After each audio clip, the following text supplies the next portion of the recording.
morning, good afternoon, good evening, whatever time it is that you are tuning in. This is Unapologetically Me featuring me.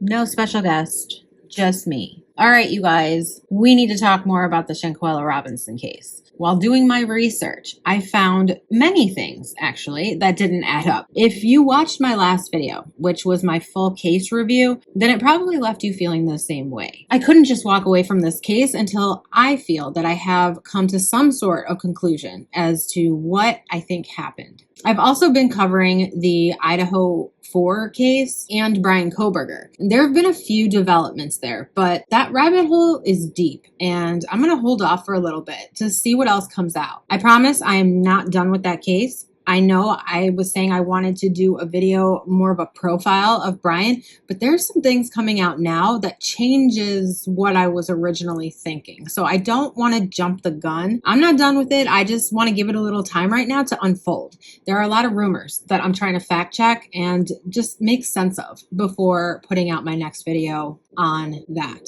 To anyone who is new here, welcome. Thank you so much for clicking on this video. I hope that you find it educational. I hope that you learn something from it. If at any point you like something that I say or you agree with something, just go ahead and hit that like button. It really does help me out in the algorithm for other people who may want to see my videos. And if you really like me by the end of this, go ahead and hit that subscribe button. But I'll remind you of that later. Don't you worry about that. This case right here needs more attention. And it seemed to fall by the wayside after the Idaho crimes. And I really want to remind everyone that unlike the Idaho case, which has a suspect in custody, SHANQUELLA's case is still very much up in the air. And to prove my point, this is what the Reddit communities look like for both of these cases. Here you can see the Idaho case has several subreddits with thousands of members.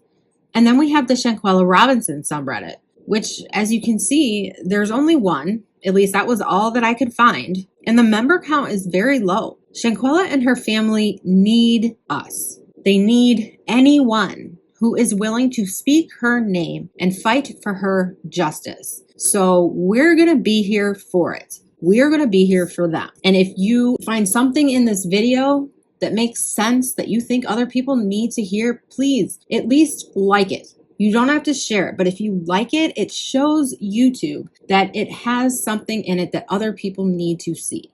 Okay, let's go, you guys.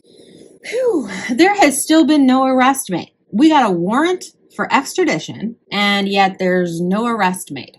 That's a huge problem for me. Is that a huge problem for you? I mean, why not? There has been some new information that has come out this week. I do want to get into that, but I think it's more important we talk about what I kind of screwed up on yesterday when I put out my first video, and I really want to clear some of that up. That would be extortion. When I was looking into the cost of emergency care in Cabo, I came across a few posts from people who had been to Cabo and needed medical care while they were there. Because I found this information out while I was editing, I decided that I wanted to make a whole video specifically talking about other possibilities. I didn't want to add it into my case review video because it was already going to be long enough. And I wasn't really sure what I was going to do with it. So I just wanted the time to really research this specifically. We know things are not always what they seem. Sometimes you have to dig for the truth. And while the truth may not be what we want to hear, it is the only sure way to get justice. People want to hold the Cabo 6 accountable, and I do too, but we want the right people to pay for this crime. And I'm not saying that that's not the Cabo 6, but there may be other entities involved that caused or led to SHANQUELLA's death. Is it at all possible that these 6 individuals are not the direct cause of SHANQUELLA's death? Is it possible that Mexico is now trying to cover up something that they've been covering up within their country from the start in regards to tourists in Cabo for a long time? We are talking 10 years. Could it have been the fault of the medical staff or resort staff that SHANQUELLA passed away? Had she have gotten a different type of treatment, would she still be alive? We have been concentrating so hard on this fight video that we're missing the importance of other things. such as the police report not matching the death certificate. There are also different timelines and recollections of the events that occurred that day. Is it possible that Shanquella did not die as a direct result from the fight? Is it possible that the Cabo Six were told that they needed $5,000 up front in cash, US dollars, to save their friend? From what I have seen, that would not be out of the ordinary. There is actually one medical center that has been the focus of extortion practices for quite a long time now. Want to take a wild guess as to which medical center that is? Yep, you got it. The exact same hospital that Shanquella was supposed to be taken to. The friends refused, but did they refuse because of money? Or did they simply not want to be found out, as I suspected in my original reporting? Well, let's go back to the timeline that was given by friends. At 2:13 p.m., Winter Donovan allegedly called for medical help for Shanquella. At 3:13 is when help actually arrived. The report said that she was stable, but that she was dehydrated, and all attempts to administer IVs failed because of the dehydration. It was said that at that point, Dr. Gutierrez told the friends that Shanquella needed to be treated in the hospital.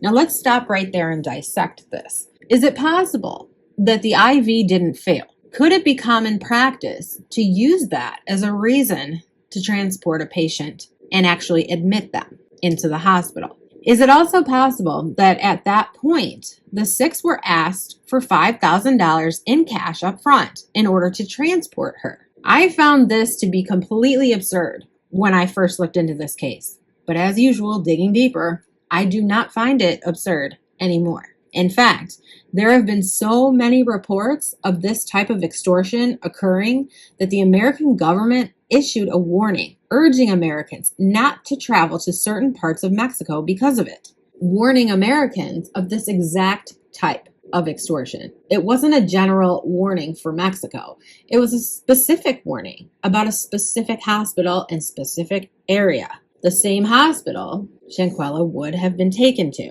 There have been multiple reports of this particular hospital asking tourists to pay tens of thousands of dollars in exchange for medical treatment.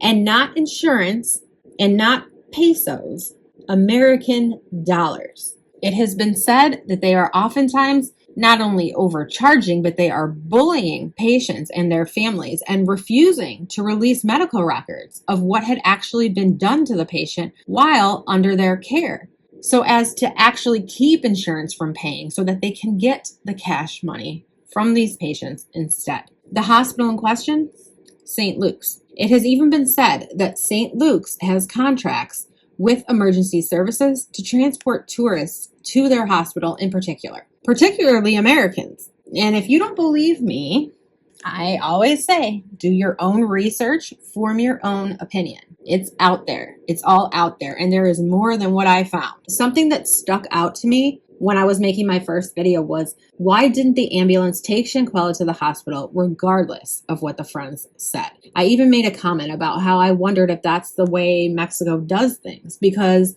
I felt that if this were to have happened in the United States, they would have just taken her to the hospital. I mean, you have someone who is clearly in distress. I mean, she was incoherent. She wasn't able to speak. I don't know why they wouldn't have just taken her to the hospital. We talked about the different ways that Shanquella Robinson was found. One of the stories was that a maid found her exactly where she was at the end of the video, and that the six weren't even there, that they had left her. Nazir Wiggins said that Shanquella was found in the bathroom over the toilet. But by who? The maid or one of the six? It's unclear in his video who he alleges found her, though it is a she.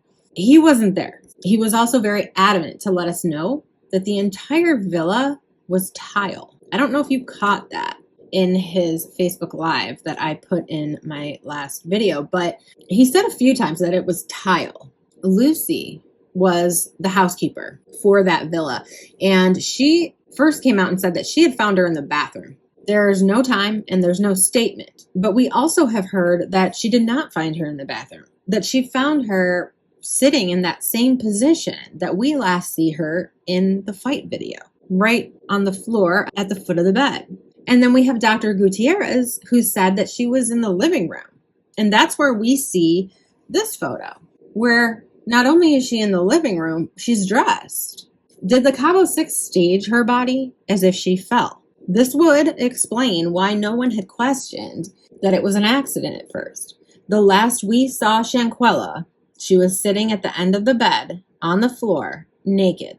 But again, we have this photo and we can clearly see that she has clothing on. So what happened? She got in a fight, but she was fine. She got up, she got dressed, and then she got so drunk that she had alcohol poisoning, fell down, and died.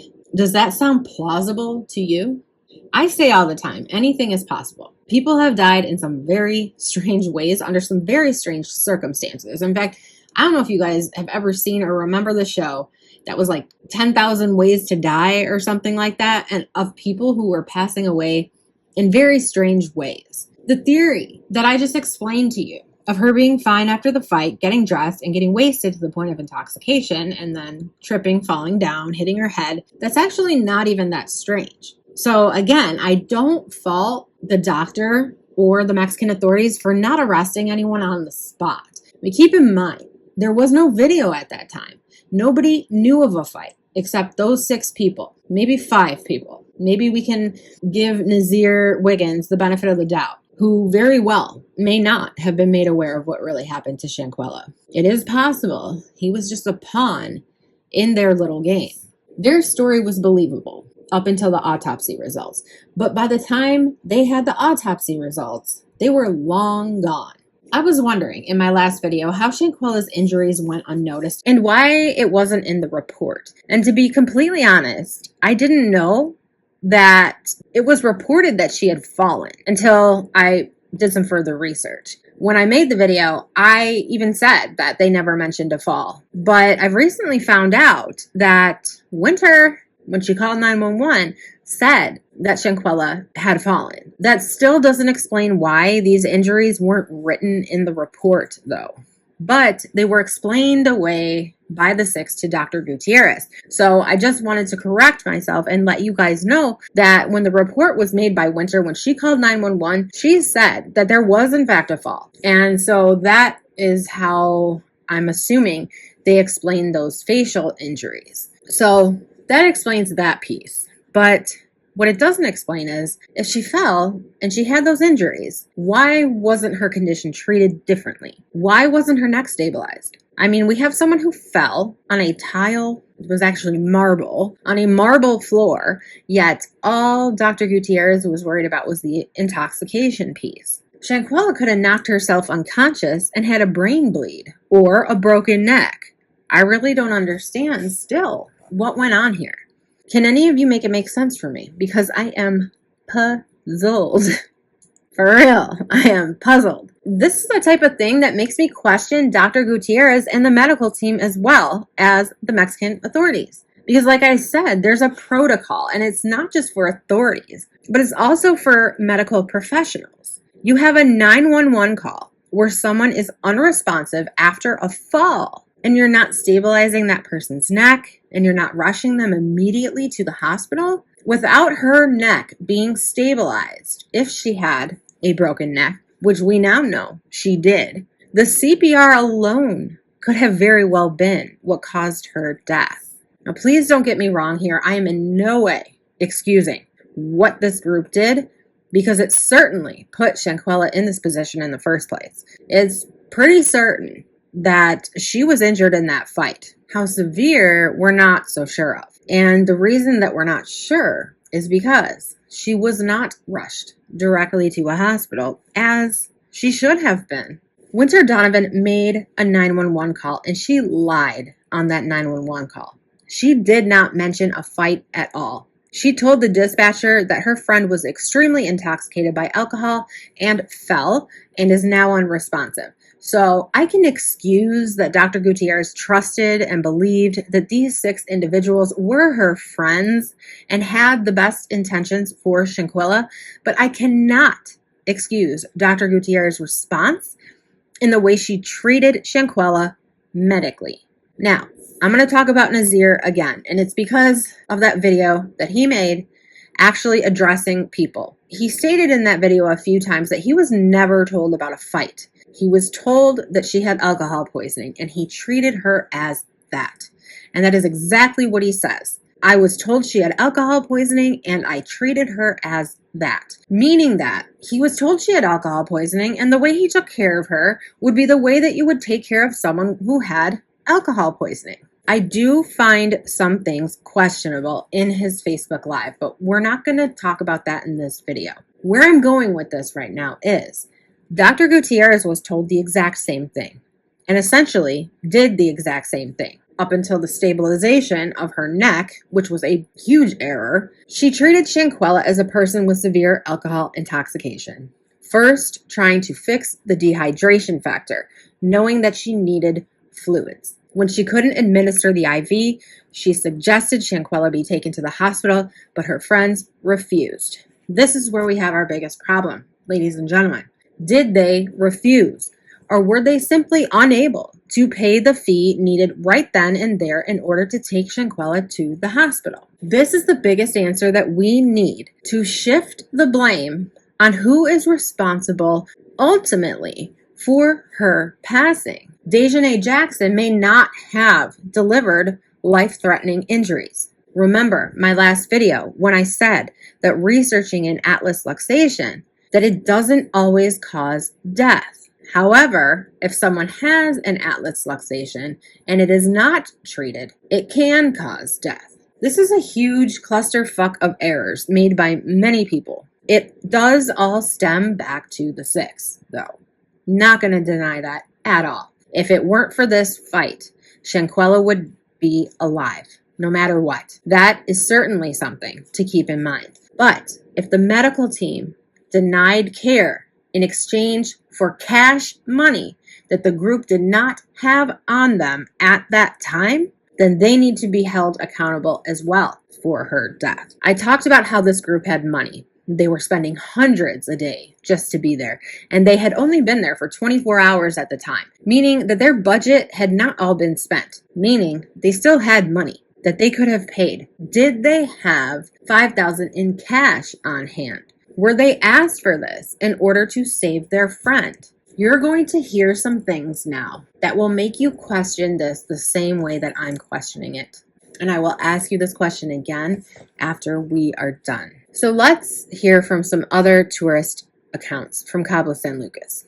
Tourists that ended up needing medical care while on their vacation. Number 1, we have Brandy Gallagher. She said the hospital, St. Luke's Medical Center, confined her in a room while extorting her family for tens of thousands of dollars. The 34-year-old described her entire ordeal as something out of a horror film. Brandy was at a gift shop with her friends when she stood on a platform for her friend to take a picture of her between 2 metal Dia de los Muertos statues. She lost her balance and she fell right on top of one of the metal figures. And a big sharp piece ended up puncturing her left lung. It went 2 inches into her lung, actually. Her friend that was taking the picture tried to help her, but she ended up passing out because of all the blood and ended up with a head injury of her own. The locals told them to call a taxi. And they, of course, were like, what? No. Like, we're not calling a taxi. In the US, we call an ambulance when we're this injured. That's what you do in the States. You wouldn't call a taxi. And I thought the same thing when I was reading this article. I was like, that's funny. They told them to call a taxi. But I guess if you want to survive and go to a decent hospital, you call a taxi. Brandy would soon find out why she should have called a taxi. Brandy said that she was loaded into one ambulance and her friend into another, which again, that is weird. They were there together. Why would they not be transported together? In hindsight, it's even more weird. And while St. Luke's was only 2.5 miles from the gift shop, the ride lasted around 45 minutes. Brandy said she believed that the paramedics were driving around aimlessly, quote, seeing which hospital would pay them the most, unquote. When she arrived at the hospital, the staff demanded that Gallagher pay up front for her treatment. Quote, as soon as I got in the door, they wanted my credit card, she said. They did not want pesos. They did not want insurance. They wanted American cash, and they wanted it now. unquote. Brandy's mother, Debbie Gallagher, said that when they made the decision to move her from that hospital to another one, St. Luke's higher-ups stopped allowing anyone to come into her daughter's room, including the nurses who were caring for her and bringing her pain medication. They said that the administrator trapped her in her room and wouldn't let anyone see her. Like, he literally locked the door and stood outside of her room and shooed people away. Brandy was finally granted transport, but the ambulance turned out to be contracted with St. Luke's, and while en route, it actually stopped for about an hour, while the hospital demanded another $10,000 in cash.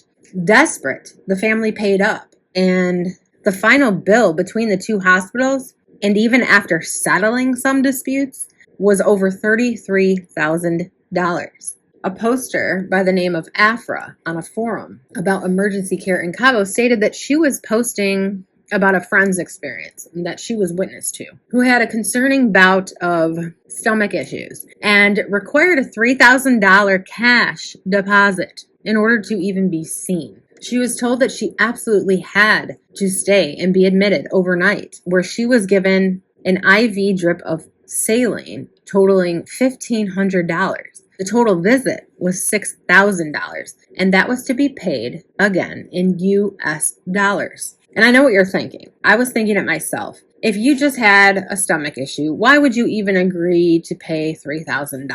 But you're in Mexico, right? It's possible to eat something bad and end up really, really sick from it. So I get why they went to the care clinic. And even according to the poster, her friend was not dehydrated. She wasn't throwing up, so she was able to keep down any type of medication that could have helped her situation, which also makes me think, well, then why didn't she just leave and go get some Imodium and see if that didn't help? This poster said that she was concerned that it could have been something more serious, so it's clear that these clinics prey on vulnerable, scared tourists.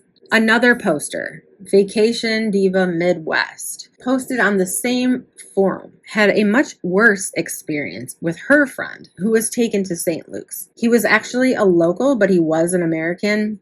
He had been hit by a car, and he was taken by a taxi, but the taxi took him to St. Luke's, where they proceeded to tell him that they were unable to treat him as he needed and that he needed to be transferred to another medical center for that care. However, they wouldn't allow him to leave until he paid $8,000 US. And he, of course, didn't have that kind of money available on hand, and it took a bit for him to collect it, wasting what proved to be very valuable time, as he did end up making it to La Paz Medical Center, but he passed away shortly after arriving. And this one is really unfortunate. Scott Learson, a Los Angeles man, filed a complaint against St. Luke's in regards to his wife, Patricia Learson. The couple had been vacationing there when she was diagnosed with acute respiratory failure and pneumonia due to COVID-19. Patricia Learson had serious breathing problems and was treated at St. Luke's for about 12 days. Scott said she got good treatment, which actually they all said. The treatment was great. The nurses were great. Everybody in the staff was great, but they're extortionists. But the hospital administrators were very aggressive. They told Scott Learson that they would transfer his wife to the community hospital if he didn't immediately pay $50,000, and that he would be unable to visit if he didn't pay. Learson said that the hospital director, Mario Trejo Becerril, told him, quote, "I want that deposit today. You go outside, you call your family or whoever you need to call, or don't come back to this hospital. And if I hear about you recording conversations with your phone, you will never see your wife again," unquote. Scott put $10,000 on his credit card, but he had no more money. Eventually, he paid $25,000 to get her flown to Arizona, where she then died. The hospital has billed his insurance company, United Healthcare, $1 million, but never supplied the specific medical records of each treatment to justify that billing. And you know what happens when your insurance cannot justify the billing? They bill you. These are just a few of many complaints. The consulate wrote, quote, please be advised that hotels and resorts in the Los Cabos area may have existing contracts or informal relationships with St. Luke's, which is an apparent reference to reports in the local media that the hospital pays ambulance drivers to channel American patients to St. Luke's. Again, I will ask you, what do you think about this now?